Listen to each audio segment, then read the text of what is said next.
Welcome to K-Drama School. I'm Grace Jung, your host. Folks, I've been kind of warning you guys about this for a while now, and I keep threatening I'm not going to say threatening. It's more just informing while coming to a better understanding of what I am capable of doing at this time, given my energy levels, given even my interest in watching Korean TV dramas. Honestly, it's really like at a zero at this point. And so, what I'm going to have to do is either switch gears and turn this podcast into just a personal podcast where I just talk about my life and my stuff and continue to interview comedians and have guests and things like that. Or I just update this podcast whenever I watch a show, and that might be like, who knows? It could be like once a year or twice a year, 3 times a year. It might be very, very minimal because genuinely, like the last show that I watched, and this is the show I'm going to be talking about today, it took me a good month to watch. So here's what I'm going to do. Moving forward, I am only going to upload a podcast if and when I feel like it. That's really the only way to do this because this is all of this is my time, my resources, right? And so I can only do what I'm capable of. And I've just gone through so many changes in the last couple of years since I began this podcast. And I'm just no longer in a place where I am able to sit and watch TV for 10 to 15 hours straight. And it's shocking to me that I was able to do that all the time. Like that used to be my norm, to sit and watch TV for 10 to 15 hours straight. Of course, the pandemic had exacerbated that greatly. But even before the pandemic, as all of you know, if you're a regular listener, I wrote my doctoral dissertation on Korean variety shows. I literally watched Korean variety shows nonstop. It was always on, constantly.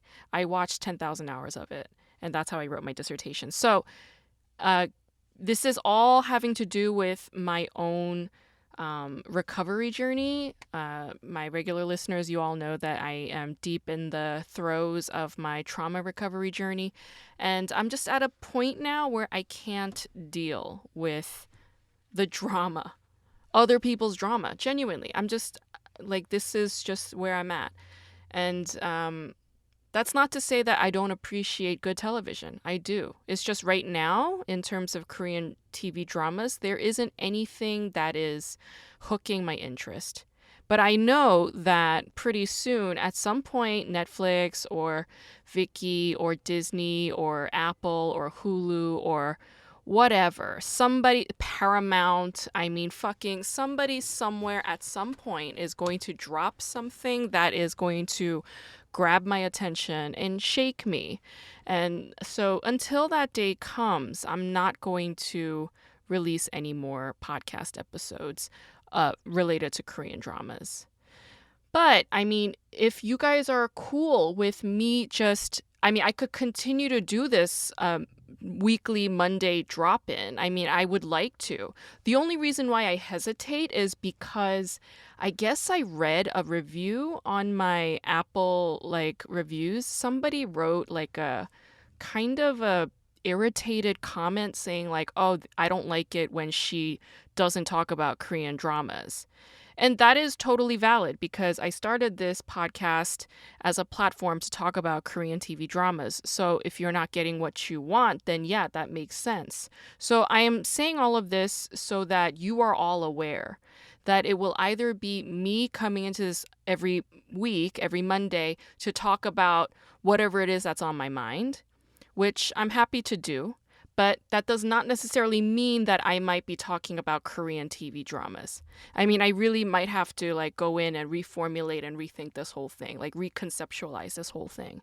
Because also moving forward, especially once the book is out and I start doing the book tour, what I would love to do is to do live K-drama school podcast recordings at venues and theaters across the country and North America and around the globe. That's what I would love to do with other comedians, of course. It's similar to what I did in Alaska a couple months ago. So I'd like to make that more of a regular thing and really turn it into a proper show, like a proper touring show.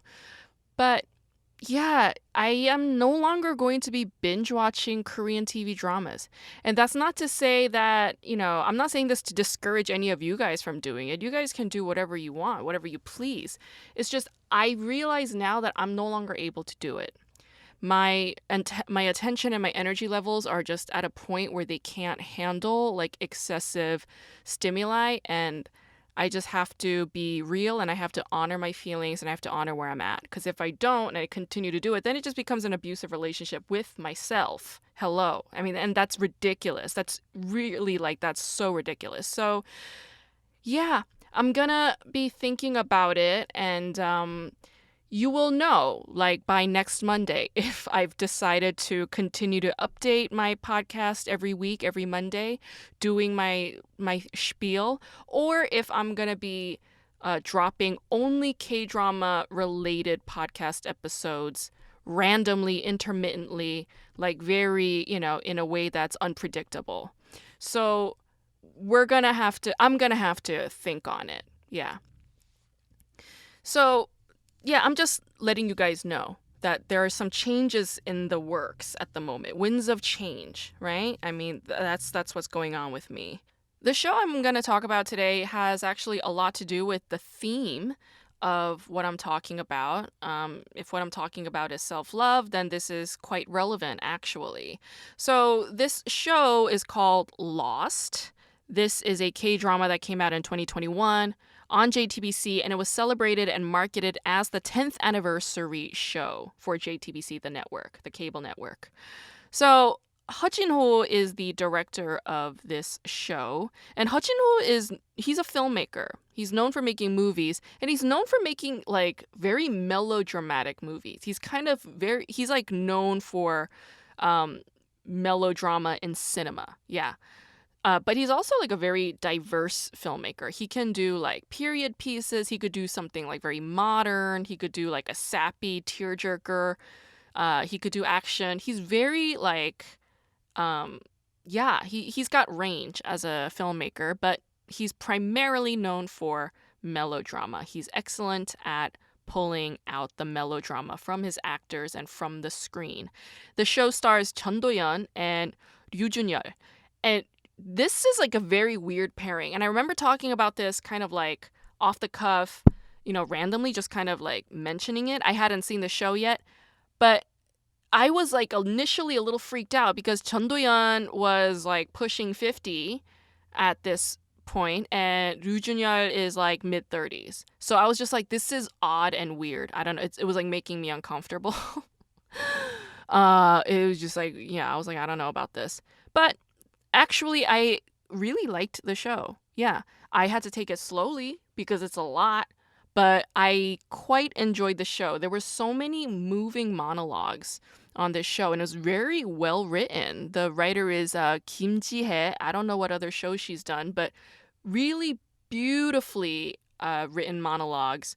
Very nuanced, like very, very, realist slice of life, but insightful, just I thought the writing was stellar for this. So what do we have? We have a host bar player and a gigolo named Kang Jae. So for those of you who don't know what a host bar is, I might have mentioned this, I can't remember, but a host bar is basically a bar where you got all these men, all these guys. It's like a club, right? So you can go in there and go into a norebang, like a separate room to go and sing.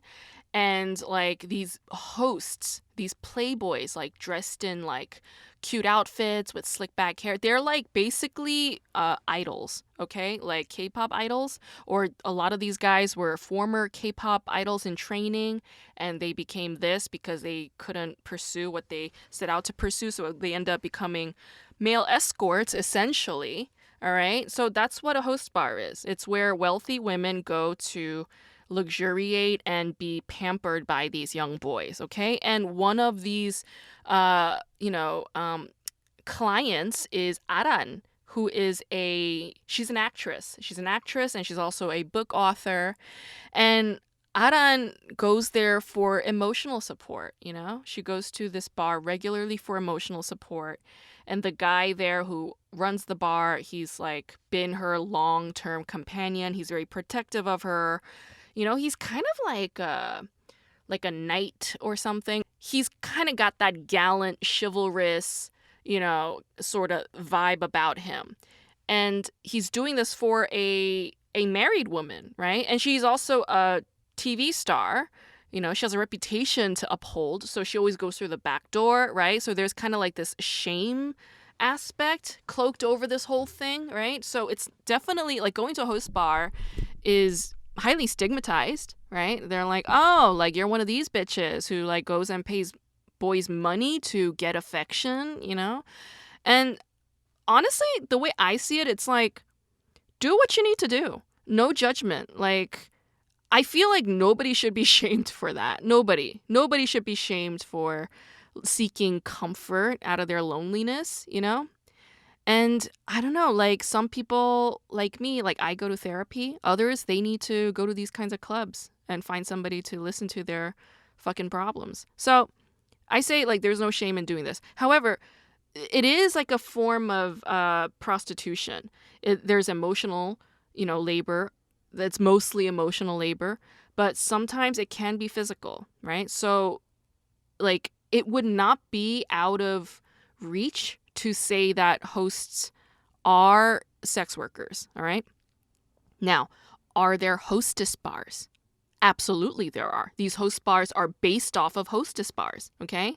And it's like as women in South Korea are reaching a higher income level, they've been able to go to more host bars, and host bars became more proliferated around the cities, if you catch my drift, right? So it's really money that's dictating this whole thing. There's this documentary that came out in like early 2000s. It's about Japan and Japanese host and hostess bars and what these people do at both of these places. It's really fascinating. I recommend it to all of you. I can't remember the title right now, but if you basically type host and hostess bar documentary Japan, it's going to come up. It's got like a really long and weird title, something like Happiness Space of Love or blah, blah, blah. It's like a weird and funky title. But that film, that documentary definitely shows you like the emotional complications as well as the economic complications of what a host bar is, that realm, okay? So, 강제, right? Ryu Junyo's character, 강제 is a former host bar player, all right? And he eventually became a gigolo. So he's basically working as a gigolo now, like tending to older women who are, you know, like married but neglected, da-da-da. But he also runs his own service, all right? It's like a company where he works as a stand-in who like for people who need attendees, okay? So there are people who hire people like Kangje in South Korea to attend weddings and funerals and other meetings, like to pretend like they're a girlfriend or a boyfriend or a friend or whatever, just to show other people that they are not a loser. I know that might sound cruel, but that is literally the reason why this service exists. And it's not different from what Kangje used to do as a host bar player. As a host bar player, he would go and hang out with lonely women who were out to have fun. And the women want to forget about their problems. So he would go and sing with them, like open champagne and dance with them, flirt with them, kiss them, sleep with them. He would do whatever to entertain people to make them feel like they're not alone. Right? And there's this beautiful monologue that Kangje gives. Kangje gives so many beautiful monologues throughout this show, like especially the letters that he writes to his father.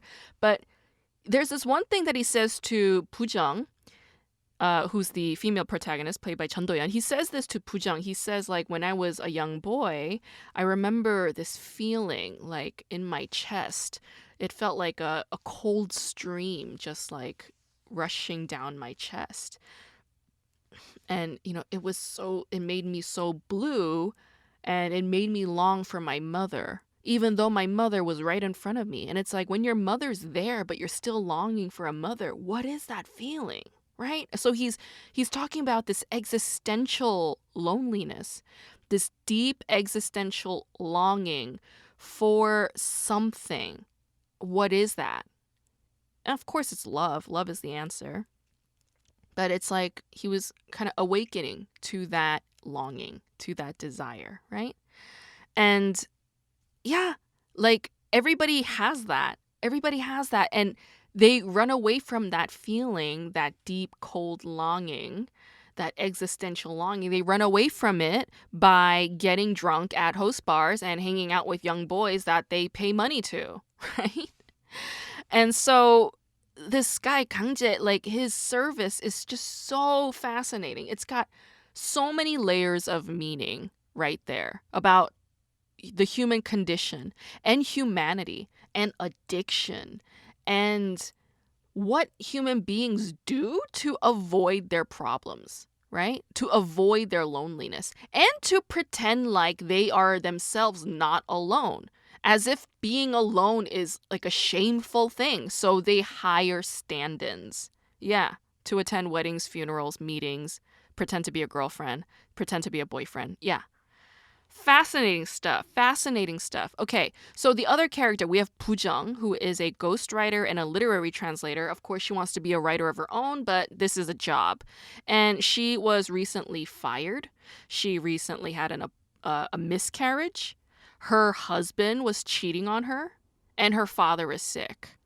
So things are not going well for Pujung. Yeah, like she's hit rock bottom. And there's this really gut-wrenching, heartbreaking scene when she's like telling her dad that, like, you know, she's lived all these years and she hasn't accomplished anything, you know, that she's a nobody, right? And she's like confessing to her father like how ashamed she is for not having achieved anything, right? And like I'm feeling this pain, like this emotion rise up in me right now just as I say this, because it's like, bitch, it's not true. It's not true, you know? You're just down in the dumps right now. It feels like you haven't done jack shit, but you've done a lot. Done a lot. She technically wasn't fired. She technically quit.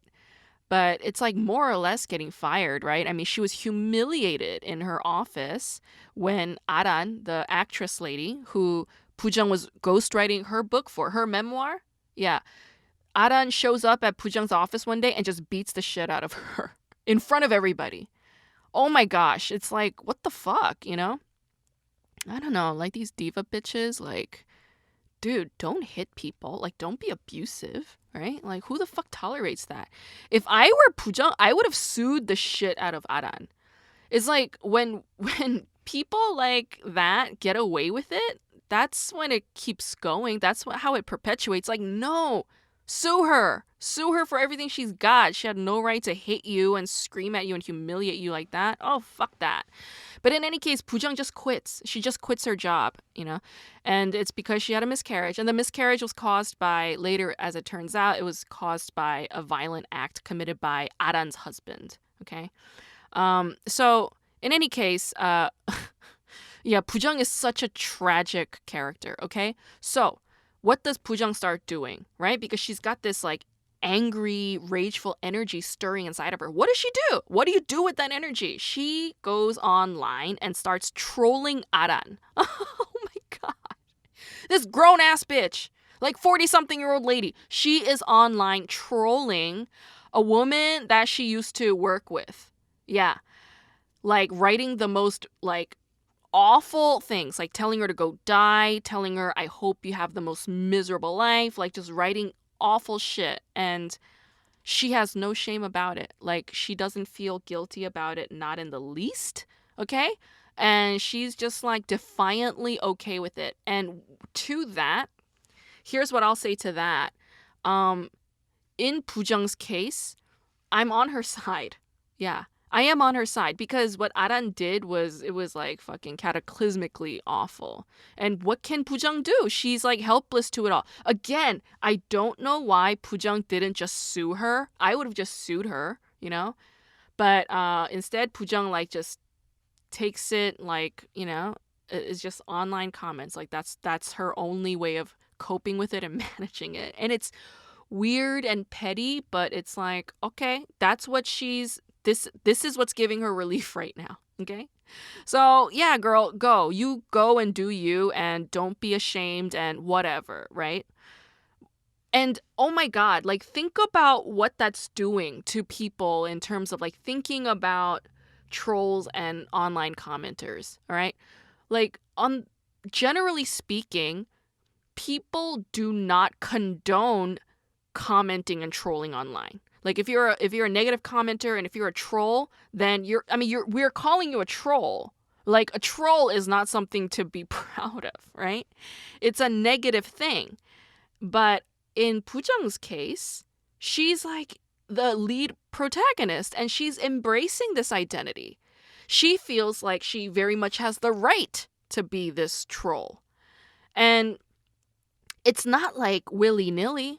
It's not like randomly directed and firing in all different directions. No, she has a very specific target. And that target is a woman who caused her a miscarriage, losing her job, just like costing her a lot, costing her face, basically. Yeah.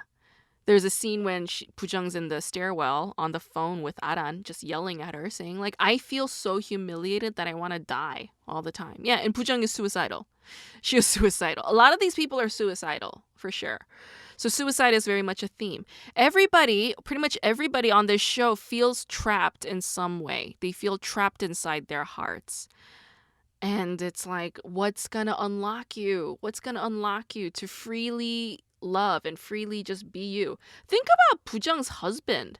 Pujung's husband is like, he's a good guy, as in, he brings home the bacon and he tries to do right by his wife, but he's also a cheater, right? Like he emotionally cheated on Pujung, even though he didn't sleep with the lady. He did emotionally cheat on her, and that is humiliating for a wife. And then he continues to have the affair with his ex-girlfriend. Yeah. And it's like, dude, just go. Like, just go and be with that woman you love. Okay? Like, just go and be with her. Don't stop yourself, right? And gosh, I don't know. I think perhaps the answer to like what is with this like cold stream down our chest, the answer is just love freely. Like love without giving a shit about who says what. Like whatever judgments or attack that comes your way. Like if Aran needs to go and find love in a host bar, go. There's no shame about it. If Pujung needs to find love from this gigolo kid named Kangjae, go. There's no shame about it. If this guy wants to leave his wife and be with his ex-girlfriend, go. There's no shame about it. If you stop yourself from getting to the thing that you love out of shame or out of social necessities or blah, blah, blah, who gives a fuck, yeah, you're gonna be depressed. That is literally like at the core of this show. That's the heart of the show. That's the core message of the show Lost. In some aspects, it's a tad tedious. It's a tad dreary. I'm not gonna lie. It's very dreary. There are not that many moments of humor. Like, at least, if I were to compare this show to something that I've seen and loved, it would be a comparison to My Liberation Notes, because My Liberation Notes is also slice of life. This show Lost is also slice of life. They share this sort of like realist sort of thing, but, deeply kind of philosophical and heady and indulgent, But at least in My Liberation Notes, there were many, many moments of humor. Right? Like you had these like weird and interesting zany characters and you had the humor thing like happen throughout. On this show, Lost, there's like nothing funny about it. Ryu Jun-yeol's character, he's got kind of a breezy sort of coolness to him that sometimes ignites humor, but for the most part, like it's very dreary. And I think that's the reason why this show did not do well. Yeah, even though this was a 10th anniversary show and they got big stars on this show, like I said, Chun Do-yeon, she's like up here, and Ryu Jun-yeol, like these days he's like up here too. Yeah. So and Hajino, like everybody loves Hajino. So it's like Why did the show not do as well as people expect? It's because it's a bummer, bro. It's a fucking bummer. That's why. That's why.